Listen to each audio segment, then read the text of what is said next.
સુરતમાં વધી રહેલી ગરમીને લઈ ટ્રાફિક પોલીસ દ્વારા સિગ્નલો બંધ રાખવાનો નિર્ણય લેવાયો છે, જેમાં સતત ગરમીની વધતા બપોર 1 થી 4 વાગ્યા સુધી સિગ્નલ બંધ રહેશે.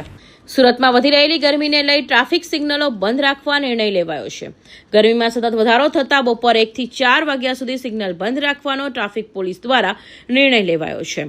શહેરીજનોના રસ્તાઓ ક્રોસ કરતા સમયે આજુબાજુ ધ્યાન આપીને વાહન ચલાવવામાં તેમજ આ સમયે ટ્રાફિક જામ ના થાય તેમાં સહારો આપવા અપીલ કરી છે.